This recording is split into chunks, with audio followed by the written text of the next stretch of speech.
Hello friend, hi ಗೆಳೆಯರೆ, ಹೇಗಿದ್ದೀರಾ? ನಾನು ನಿಮ್ಮ ವಿ ಆರ್ ಡಿಫ್ರೆಂಟ್ ಮಂಜು ಮಾತಾಡ್ತಾ ಇದ್ದೀನಿ.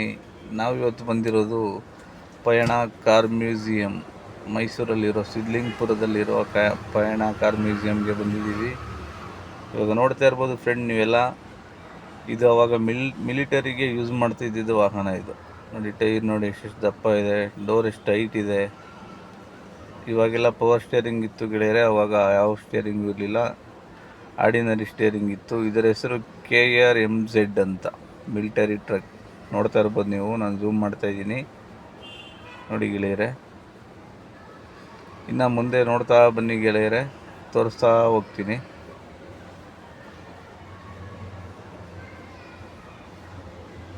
ನನ್ನ ಹತ್ರ ಕ್ಯಾಮ್ರಾ ಇಲ್ಲ, ನನ್ನ ಹತ್ರ ಇರೋದು ಒಂದು ಸ್ಮಾಲ್ ಫೋನು, ಹಾಗಾಗಿ ಕ್ಲಾರಿಟಿ ಎಷ್ಟೊಂದು ಬರ್ತಾಯಿಲ್ಲ ಗೆಳೆಯರೆ, ದಯವಿಟ್ಟು ಬೇಜಾರು ಮಾಡ್ಕೊಬೇಡಿ.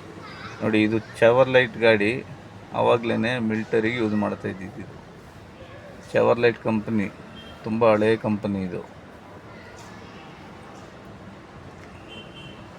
ನೋಡ್ತಾ ಇರ್ಬೋದು ನೀವು ನೋಡಿ, 1947 ಇದು ಗಾಡಿ, ಇದು ಮಂದಿ ಮಾಡಲ್ಲು. 1947 ಅಂದರೆ ಅವಾಗ ಅಂತ ಗೊತ್ತಾಯ್ತಾ ಗೆಳೆಯರೆ, ನಮ್ಮ ಸ್ವಾತಂತ್ರ್ಯ ಬಂದಿದ್ದ ದಿವಸ, ಆ ವರ್ಷ ಮರೆಯಲಾಗೋದು. ನೋಡಿ, ಈ ಕೆಳಗಡೆ ವುಡ್ಡೆಲ್ಲ, ಫುಟ್ಬೋರ್ಡ್ ಮೇಲ್ಗಡೆ ವುಡ್ಡಲ್ಲಿ ವರ್ಕ್ ಮಾಡಿರೋದು ಅದು ಡಿಸೈನು. ಮತ್ತು ಇನ್ನೊಂದು ವಿಶೇಷ ಗಾಡಿ ಇಲ್ಲಿ ನೋಡಿ, ಇವಾಗ ಬಗ್ಗಿ ಎಲ್ಲ ನೋಡ್ತಾ ಇದ್ದೀರಲ್ಲ, 1967ನಲ್ಲಿ ಸ್ಟೇಯರ್ ಪುಚ್ ಹಾಂಪ್ಲಿಂಗರ್ ಅಂತ. ನೋಡಿ, ನಾನು ಝೂಮ್ ಮಾಡ್ತಾ ಇದ್ದೀನಿ, ನಿಮಗೆ ನೋಡ್ತಾ ಇರ್ಬೋದು ನೀವು. ನೋಡಿ, ಇದು ರೆಡ್ ಲೈಟ್ ನೋಡಿ, ಫ್ರಂಟ್ ಎಲ್ಲ ಫುಲ್ ಕಬ್ಬಣನೆ, ಬಾನೆಟ್ಟು ಕಬ್ಬಣನೆ. ಆವಾಗಿನ ಗ್ಲಾಸ್ ನೋಡಿ ಗೆಳೆಯರೆ ಹೆಂಗಿತ್ತಂತ. ಮತ್ತು ಒಂದು 1953 ನೋಡಿ, ನೋಡ್ತಾ ಇರ್ಬೋದು ನೀವು, ಗ್ಯಾಸ್ ಅಂದ್ಬಿಟ್ಟು, ಗ್ಯಾಸ್ 69. ಇದು ನೋಡಿ, ಹೆಡ್ಲೈಟ್ ನೋಡಿ ಯಾವ ಥರ ಇದೆ, ಬಾನೆಟ್ ನೋಡಿ ಇಷ್ಟು ದಪ್ಪ ಇದೆ.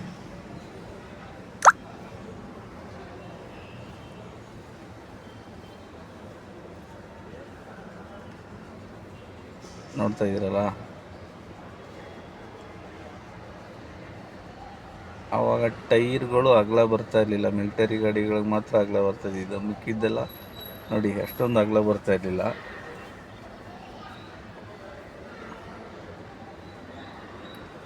ಇನ್ನೊಂದು ಮಿಲಿಟರಿ ವಾಹನ, ಇದು ಫುಲ್ಲು ಕಬ್ಬಣ ಕಣ್ರಿ. ಆ ಗ್ಲಾಸ್ ಕಾಣ್ತಾ ಇದೆಯಲ್ಲ, ಅದು ಮಾತ್ರ ಗಾಜು ಅಷ್ಟೇ, ಮಿಕ್ಕಿದ್ದು ಫುಲ್ಲು ಕಬ್ಬಣ, ಟೈರ್ ಕಬ್ಬಣ ಅಲ್ಲ. ಇದೆಲ್ಲ ನಮಗೆ ಇಂಡಿಯನ್ ಆರ್ಮಿಗೆ ಯುದ್ಧಕ್ಕೆ ಸಪೋರ್ಟ್ ಮಾಡಿದ್ದ ವೆಹಿಕಲ್ಗಳು. ಇದು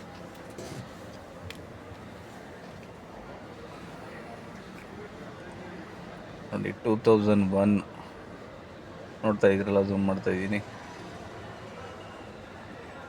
ಕ್ಯಾಸಿಪರ್ ಮಾರ್ಕ್ ಅಂತ ಇದ್ರ ಹೆಸರು.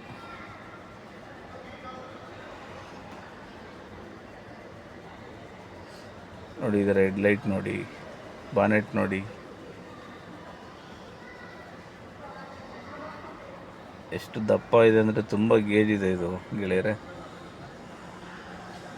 ಇವಾಗ ಈ ಥರ ಯಾವುದೇ ಕಾರಣಕ್ಕೂ ಈ ಥರ ಮಾಡೋದಕ್ಕೂ ಆಗಲ್ಲ, ಆ ಥರ ಮ್ಯಾನುಫ್ಯಾಕ್ಚರಿಂಗ್ ಮಾಡೋ ಕಂಪ್ನಿನೂ ಕೂಡ ಇಲ್ಲ ಇವಾಗ.